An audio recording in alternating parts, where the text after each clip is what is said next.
Maro dia maro ianareo no nanoratra ty amiko.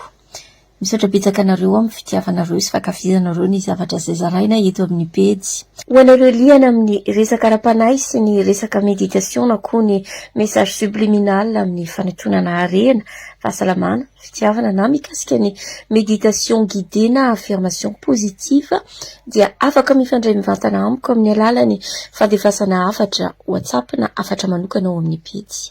Maro dia maro ihany koa ianareo no liana amin'ny fanaovana fandinihan-tena na méditation sy ny resaka voyage astral. Tsara aloha azavaiko tsara ny mikasika ity dia astral ity mba hanampiana anareo. Ny fizarana eto dia tsy maniraka n'izaniza no andrakandrana. Tompona andraikitra tanteraka ny tenanao ary tompona andraikitra amin'izay zavatra ataonao ianao fa fizarana ihany ny eto. Betsaka ny mametraka fanontaniana amiko hoe aiza zao no nianatra ary taiza zao no nianatra ny resaka ara-panahy, aiza no ahafahako mahafantatra zavatra maro mikasika izao tontolo izao. Ny fanaovana dia astral dia ahafahanao mianatra izay tsy hitanao ety an-tany, ahafahanao manova ny fiainanao ihany koa. Matoa misy ny loza manodidina ity resaka dia astral ity dia misy ihany koa ny tombontsoa. Matoa misy ny lafiny ratsy dia misy koa ny lafiny tsara. Misy ny lafiny tsara amin'ny fanaovana dia astral, ahafahanao manomana ny hoavinao amin'ny rahampitronao, manova ny zavatra hitranga amin'ny fiainanao rahampitro. Afaka mitondranao mitsidika ny bokim-piainanao mba ahafahanao manova izay tianao vaina ao amin'izany bokim-piainanao zany, na dia afaka atao amin'ny alalan'ny ara-tsaina ihany koa aza izany famakena bokim-piainana any amin'ny fahatsiarovana akasika izany. Ilaina ny fanaovana dia astral mba ahafahan'ny fanahinao manangona vaovao ho anao. Io vaovao nangon'ny fanahinao io dia mijanona sy tahiriziny memoaranao ao anatin'ny sainao tompony ihany ka mety hanampy anao amin'ny farany tatsaina izany na amin'ny fahaizana zavatra maro saropatarina satria tafiditra ao anatin'ny fivoarany olombelona izany ary izany no mahatonga ny fitsangajagana astral mahasoa. Ny zavatra ratsy izay tsy tokony atao indray dia ny fanararaotana ny fahaizana manao izany dia astral izany. Raha mahafehy ny fanaovana dia astral ianao ka hitsikily fiainan'olona na nimba fiainan'olona dia tsy tsara manao izay. Afaka mandeha ao amin'ny mpifanolo-bodirindrina aminao anao, mahita izay zavatra rehetra ataon'ilay olona ao ianao na tsara ny ataon'ilay olona na ratsy dia tandremo fa mifamatotra amin'ny karma na amin'ny karama na amin'ny vali ny asa izay nataonao izany. Tsy maintsy handraisanao vali ny asa nataonao. Mandray vali ny atao ianao satria io fanahy mandehandeha manao dia astral io dia mifamatotra amin'ny vatanao ka izay karma na vali ny asa ataonao na ataon'ny fanahinao dia mifamatotra tanteraka aminao. Ary mety ilay vatana mihitsy no maniraka ilay fanahy hanao asa hafahafa na koa mety ny mpitarika ihany koa no maka olona iray ka ampiasain'izy ireo ilay fanahy hanaovana zavatra ratsy na koa atao fanahiniana olona hafa. Olona maromaro mihitsy no manampotra olona anankiray dia ampiasain'izy ireo ilay fanahin'ilay olona asiana fanafody hallucinogène na fanafody mampatora ilay olona dia ampiasain'izy ireo fanahy.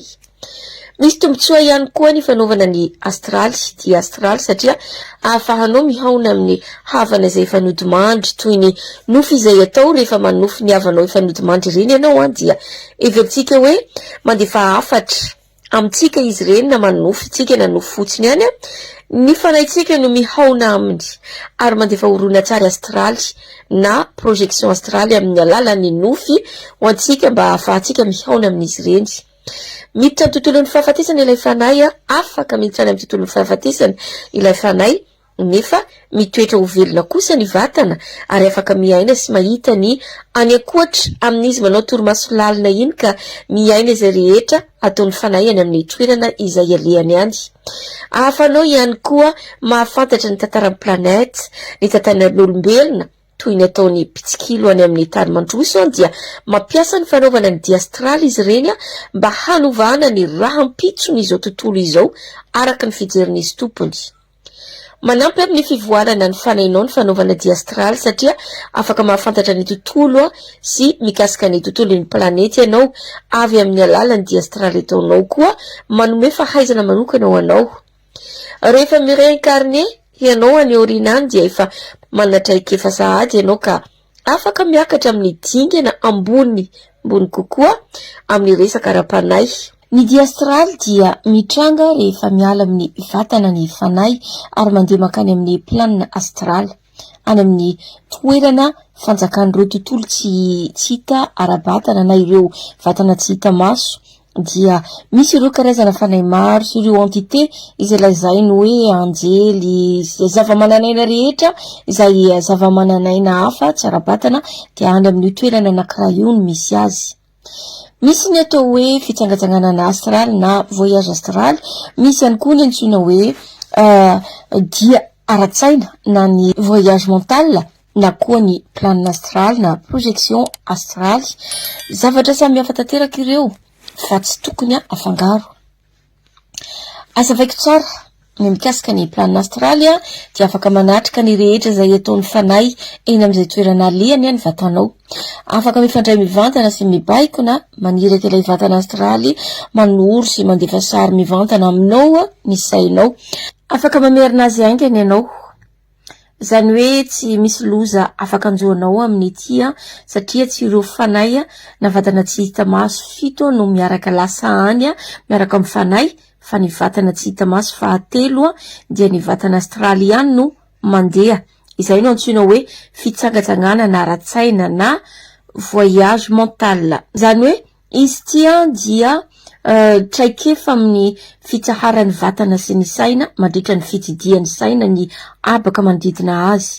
Na zany toerana mahazatra na zany toerana tsy mahazatra n'ilay fanahy. Ny fitsangatsanganana astral na ny voyage astral ihany koa dia mizara roa. Eo ny voyage astral izay natoraly, izay iainan'ny vatantsika rehefa matory sika, na torana ohatra na ao anaty coma rehefa tsy mahatsiaro tena na inconscient iny sika. Izany hoe tsy fahatsiarovatena tanteraka ity tsy misy atahorana satria ny inconscientnao no mamorona azy. Izay ny voalohany. Ny faharoa izay tena maro ny tena nandrakandrana azy ity dia ilay vatana ara-batana na ny corps physique dia latsaka ao anatin'ny fialan-tsasatra lalina na torimaso lalina na paralysie tanteraka ilay vatana. Eto dia ny conscient ary ny faniriana mihitsy no anao azy. Rehefa tafiditra tanteraka ao anatin'io fitoniana lalina io ny vatana dia paralysie tanteraka ny taova rehetra, mijanona tsy miasa ao anatin'ilay fotoana ny voahan'ny fanahy iny. Izany hoe paralysie ny ao anaty ny fitoniana faratampony ny manjoan'ilay vatana amin'izay fotoana izay tsy mihetsika intsony ny vatana fa ohatra ny sarivongana mipetraka fotsiny satria ireo vatana saripady 7 miala daholo. Ny vatana tsy hita maso rehetra miala mivoaka ny vatana 5 mifatotra foana amin'ny tadipotra volafotsy izy io ary tsy misy mihitsy hoe atahorana hoe itapahan'ilay tady volafotsy iny. Iny tady volafotsy iny illimité izy iny, izany hoe tsy voafetranao izay toerana alehany fa elastika izy iny ary tsy tapatapaka foana zany. Tsy toy no elastika izay azontsika tsapahitanana na lalaovintsika fa tsy takatry ny saina ny dikan'izany tadipoitra volafotsy izany. Mifatotra amin'ny vatana foana iny, mifatotra amin'ny fohitra foana iny ka tsy tapatapaka fatany iny raha tsy hoe vita ny asan'ilay vatana fizika dia matina mody mandry ilay vatana. Maro ny fomba ahafahana manao izany. Misy ny fihinanana zava-maniry psychotrope, hallucinogène izay matetika ampiasain'ireo shaman any amérindienne, amazonien reny. Misy ihany koa ny mandray zava-mahadomelona, samy manana izay metimety aminy avy ny tsirairay izay mifanaraka amin'ny toe-batany sy ny ara-tsainy. Ny dia astral an-tsetrapo dia mila mahafehy tsara ireo vatana tsy hita maso, ny lokony, ny toerana aleha ihany koa sy ny tanjona. Na ny guide na ny mpitarika mila manaraka anao io dia mila fantatra anao ihany koa sy atokisanao mba ahafahan'ilay dia astral ataonao mba ho tomombana tsara. Alohany voan'ilay fanahy dia ny vatana no mandidy sy mibaiko itsy zao ny zavatra tiako atao, zao ny toerana tiako ale. Ny fanahy no manao ny rehetra izay tiany vatana hatao sy mandeha any amin'ny toerana izay tian'ilay vatana alea sy ilay zavatra tian'ilay vatana hataony tamin'izy mbola namorona ilay faniriana talohany nanaovany ny dia astral. Eto dia mandeha any amin'ny toerana izay nibakian'ilay vatana alehany ny fanay sy ireo vatana tsy hita maso izay manaraka azy. Tandremo fa izay ny mahasamihafa ny dia mentaly na ny dia ara-tsaina na ny projection astrale. Ilay vatana no mibaiko ilay vatana astraly na manao ilay projection astrale fandefasana horonan-tsary astraly ho anao. Ilay vatana tsy hita maso izay mivoaka ny vatana ara-batana izay miaraka tanteraka amin'ireo vatana rehetra tsy hita maso dia mahaleo tena tanteraka. Rehefa anao azy tia dia mila maka toerana mangina, tsy elingelen'olona ianao, mila tony tsara, maro ny fombafomba afaka atao anatin'izany. Afaka miaina dia astraly tsy antsitrapo isika. Rehefa misy angofo mahery vaika mikasika ny vatantsika, afaka manao izany ihany koa avy amin'ny alalan'ny fanampiana amin'ny alalan'ny feo na onja alefa manokana any anaty atotoa. Misy ihany koa ny miaina ny dia astraly avy amin'ny alalan'ny torimaso ny REM, izany hoe mandriga tanteraka ny vatana amin'izay nefa mahatratra ny faratampon'ny fiasan'ny atotoa. Ny torimaso REM dia mifanitsy amin'ny vanim-potoana iray manakaiky ny fiasan'ny atotoa amin'ny akaiky ny fifoazana iny ao anatin'ny onja teta tanteraka ny vatana, izany hoe onja teta naturel ny iaina ny vatanao amin'izay fotoana zay. Amin'io fotoana io ny fidirana tanteraka ao anatin'ny onja teta natoraly io misy ny fihetsen'ny maso angela, izany hoe mikipikipy ny hody maso ambanin'ny masonao iny. Izany no antsoinao hoe REM na koa hoe rapid eye movement. Efa amleanao le tia torina, rehefa leanao te hifoha iny dia somary mikipikipy zay ny maso. Zay no antsoinao hoe REM. Ity torimaso REM ity dia maharitra ny 12 ka hatramin'ny 20 minitra. Amin'ny alina dia mitombo tsikelikely ny faharetan'izy io, ary raha amin'ny maraina kosa izy alohan'ny foazanao iny no lava indrindra ny faharetan'ny torimaso REM na ny torimaso paradoxaly. Ny teknika hafa ihany koa mba anaovana ny fitsangatsanganana an-tsitrapo dia ny fisaintsainana na ny méditation na ny fijerena sary na ny visualisation. Ny fisaintsainana dia amela ny saina anafaka ny tenany amin'ny faneriterena ara-potoana, idiran'ny vatanao amin'ny fitoniana feno sy fifantohana tanteraka mba ahafahan'ilay fanahy misaraka amin'ny vatana.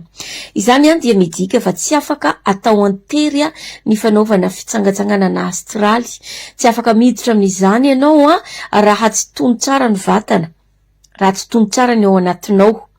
Ny zava-dehibe dia ny miala sasatra tanteraka ny vatana ary avela ny vatana iriry ihany no manao ny rehetra naturaly, satria ny vatanao dia fantany ny zavatra tianao atao. Mila manana fahatokisana feno azy ianao, tsy mila terena ny vatana fa izy ihany mahafantatra ny zavatra ataony.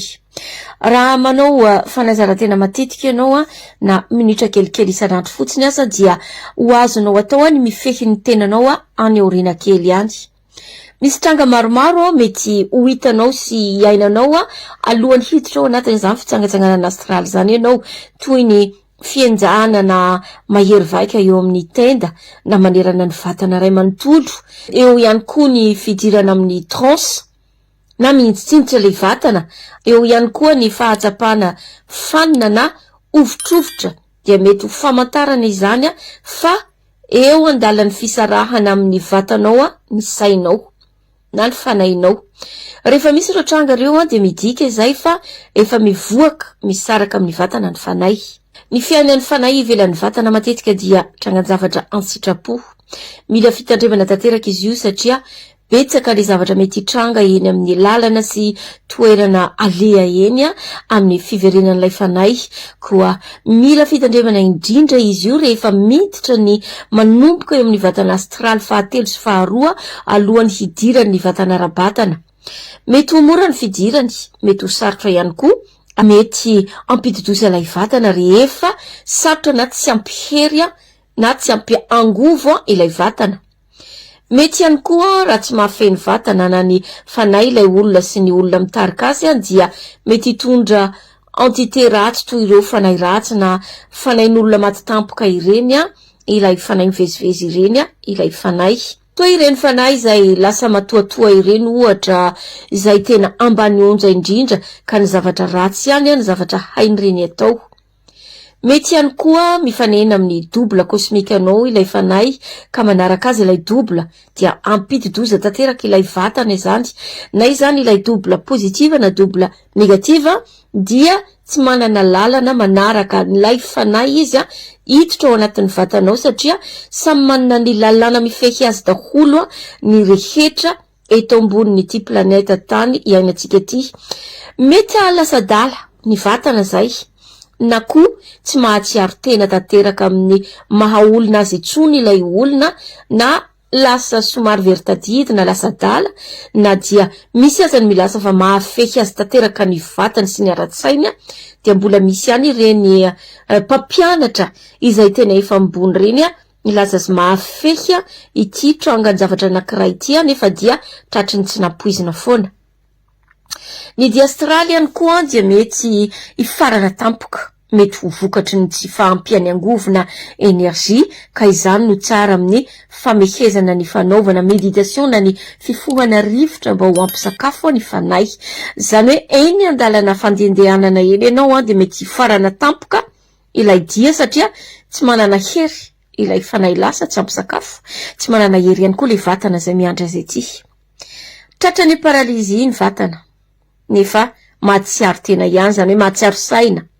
Zany hoe mahita ny fanainao ianao eo amboninao te hisitona azy ianao nefa ilay fanay koa noho ny tsy fahampiany angovo dia somary tsy dia manana aina tsara izy hiditra ao anatin'ilay vatana astraly.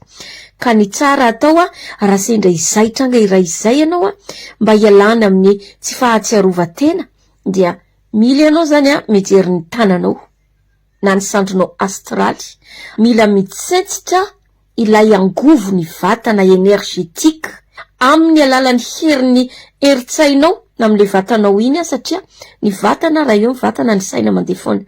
Amin'ny alalan'ny heritsainao mila mitsentsitra ny angovo, zany hoe avy eo amin'ny anatinao anao mitsentsitra ilay angovo na energia amin'le vatana energetika, ilay vatana fito izay niala tamin'ny vatanao miaraka amin'ny fanainao iny sotomin'ny vatanao avy amin'ny alalan'ny herin'ny sainao no ahafahanao manao izay.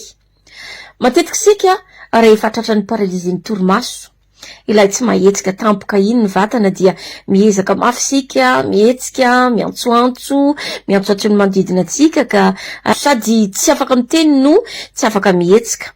Toa misy zavatra mampitahotra tampoka zay.